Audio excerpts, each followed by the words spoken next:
Hey, this is Michael Sandoval with MUSE, and we are here inside our offices in Pasadena, inside Blank Spaces, and we just recently saw THOR Ragnarok last week. We're recording this a little bit earlier, but we saw it last week. What did you think of the film? Well, first off, I thought it was well done. Obviously, Marvel MCU is known for delivering really well stories, especially when they're based on comics. You know, with the scenes, you know, the sets, everything was well done. The characters, obviously very well developed, based off of the Stan Lee comics. The one thing I did not like was the fact that it seemed to me that it took a little too long to get to the plot. Which I know afterwards we saw, it was like the first thing I said to you was like a little too long. Obviously it's Thor, we all know Thor has that kind of, you know, enjoyable sense of humor, the way he is. So the journey to get to the plot, it was enjoyable. Personally for me, I wouldn't have minded if some things were taken out, just because it's like, you know, I didn't think they were necessary. But even though they kept certain scenes and certain moments in there, it was still enjoyable. I just would have preferred to see a lot more of the plot, because I'm a huge Cate Blanchett fan, and when you guys see her in this film, you are just going to be blown away by her performance, and you'll probably see, yeah, we want more of her, not so much everything else. Yeah. Like, to me, I thought it was it was slow at points, but it needed to be slow at certain points to tell more of the story. But overall, I mean, it's so colorful. It's meant to be seen in 3D. This film was pretty much, you could tell, we didn't see it in 3D, we saw it in a standard format. And when you see it, you could tell this film looks like it was made for 3D with all the visuals that are around. It is amazing. It's an awesome film. I thought it was great. I thought the story was great. It does slow down in certain parts, but then it picks up really easily again. You don't have to watch the other two Thor movies to get into it, which I liked, because out of the 3 Thor movies that have been around, the first Thor movie is still my number 1. This is definitely my second favorite, and then Dark World's my third. I just loved it. I think the acting was great. There's great funny moments. There's great moments where you really get into the cast. You really pull for the cast. I liked it.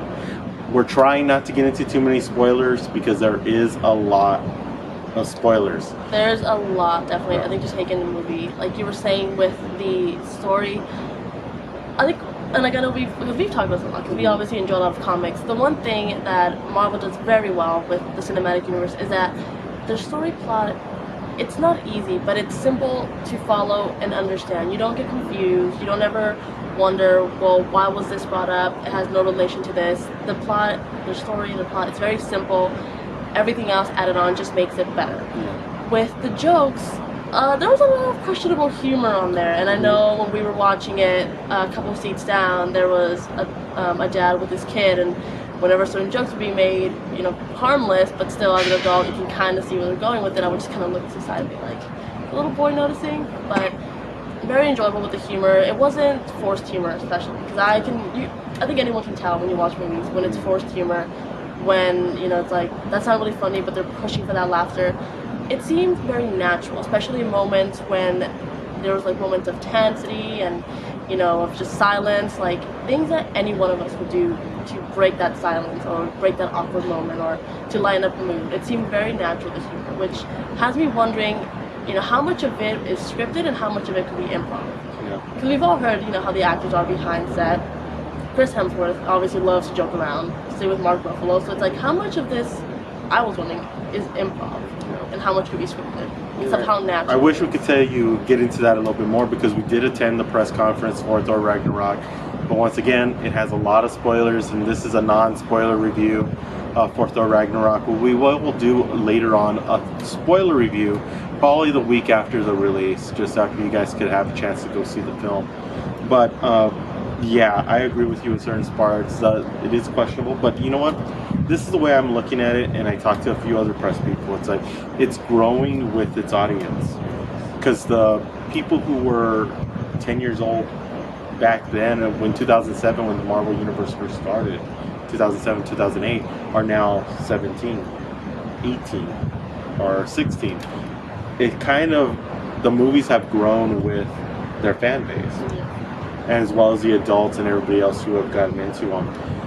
And also too, it's just the fact that in this film, we still don't want to get into too many spoilers, but in this film, you can see the beginnings of a change in the Marvel Cinematic Universe for what is to come.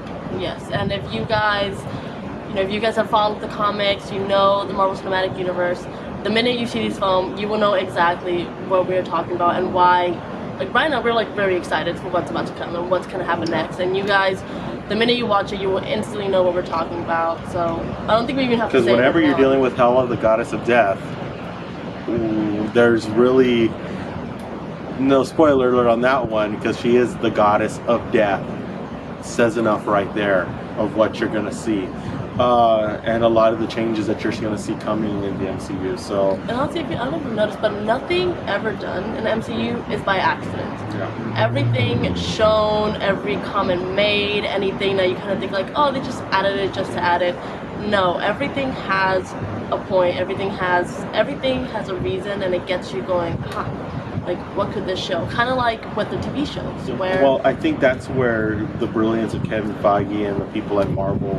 This was all planned. This was planned a long time ago. This whole sequence has a big plan around it. And I think that's why it's so successful. They created a plan, they implemented the plan, and now the plan is being executed correctly. Unlike some other movie studios we would like to name nameless that has a movie coming out next month that I'm kind of questioning. Trust me, if it doesn't launch in November, if this film, I know this film is going to do very well, and if the other film from the other studio doesn't do that one, I can already tell you right now, Thor Ragnarok, when it comes to superhero movies, at least will be #1 for November, and pretty much till the next Marvel movie comes out, which is Black Panther. I was actually very excited to see. Yeah. I'm very excited because again, when they included the character, a lot of people. It's like, oh, they just included another one, but it's like, again, like you said, it shows the brilliance that is Kevin and all of the Marvel team, because it's like, yes, they included him in, but now they're gonna show you like just how important he is. I mean, everything has a reason. And then also too, yesterday, which has already been said in the news, in many news outlets, we heard it directly from Mark Ruffalo himself on how about a Hulk standalone movie, and technically. Thor Ragnarok, Avengers Infinity War, and Avengers 4, putting those together and separate them is going to be kind of a Hulk arc. An arc to Hulk, and maybe not giving them a standalone movie, but within these three films, forming a standalone within Hulk and giving them higher stakes. So I think that's interesting, especially in that move. Overall, I definitely say get your tickets now and go watch it. It is by far a really good film. Definitely see a lot of potential on the growth and where we're going in the future. Thor Ragnarok for me, 2 thumbs up. Definitely go see it. For you? Definitely. I mean, I thought it was well done. Story perfectly executed. Characters well developed.